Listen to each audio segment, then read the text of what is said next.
Welcome to Week in One. In the next half an hour, we'll take a look at the stories that have made headlines this week.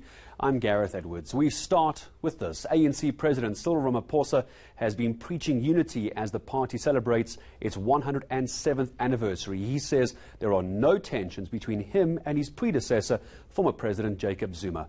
Ramaphosa was speaking at the party's birthday celebration rally down in Durban. Let me also thank and acknowledge the presence today of our former president, President Jacob Zuma, for being amongst us.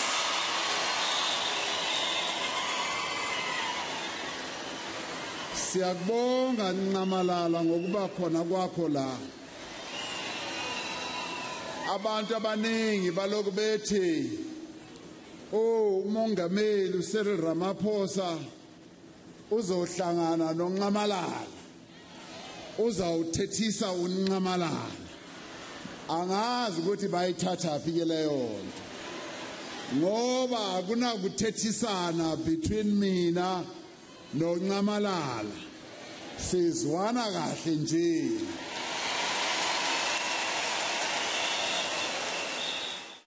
Education authorities have now decided to investigate whether the racial segregation is part of school life at Schweizer Reneke Primary School.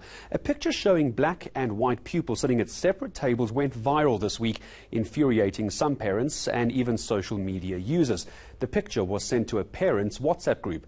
The school claims the photo is a once-off. ENCA's Govan Whittles has more.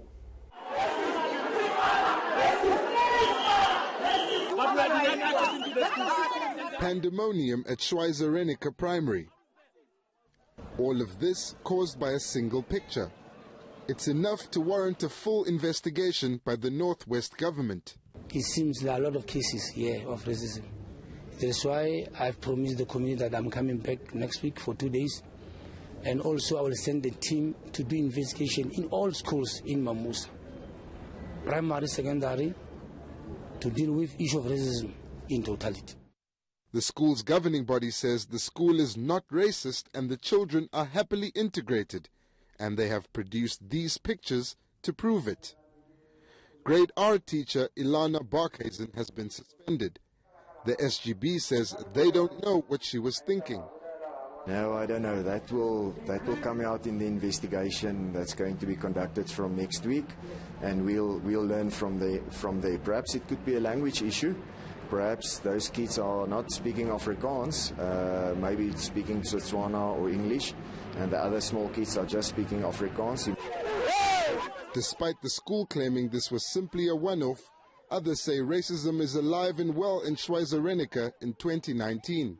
In fact, right here in two schools, Law School and Hochschule, we have a challenge of racism. Because I remember last year, we were here in this Law School and at Hochschule with the second manager, Matlabane. We have raised this issue of increasing black learners in these two schools. But we had a challenge of confrontation with the whites in the very same schools. That alone is racism, and we are not accepting it. Parents, literally up in arms over the protest, pulled their children out of school today. I was surprised. In fact, when I arrived here, I was thinking they are police. To find out, no, there are no police. The MEC has warned that the principal may be next to face suspension. A full investigation at the school will begin on Monday. That probe will have to decide if this photo, which caused the outcry, was simply an unfortunate one-off or the tip of an iceberg at a school stuck in the past. Govan Whittles, Schweizer Reneke. Well, the South African Human Rights Commission is now also investigating the alleged racism at that primary school. The Commission says it's working with the Basic Education Department to introduce programs to help learners understand human rights issues. The racial lines and economic disparity lines are, running together very often.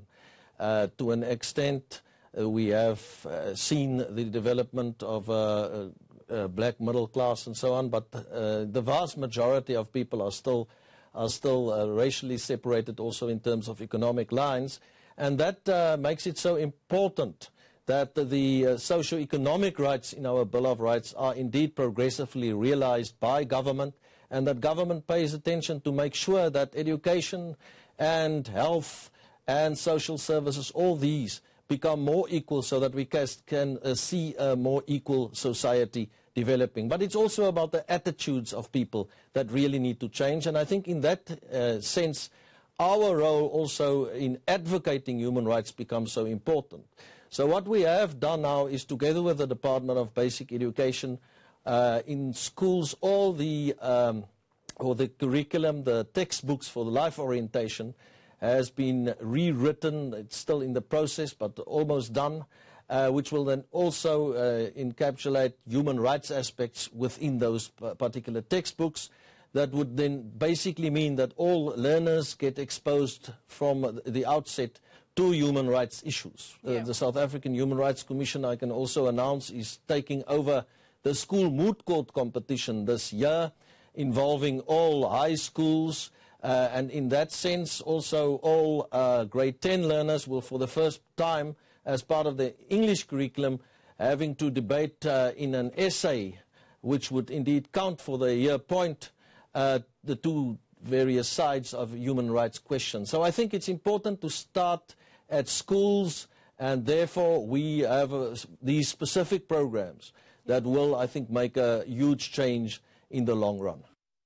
It was a bit of a rocky start to the 2019 academic year. In various schools around the country, space was a big issue, and some principals are bracing themselves for a year with low teacher numbers as well. In Gauteng in particular, about 16,000 pupils were still waiting to be placed. ENCA Sekhohacho Moagi has that story. For many, it was a long day of waiting and hoping. Parents queuing at schools and district offices trying to secure place for their kids. Areas regarding late admissions, they remain a big issue.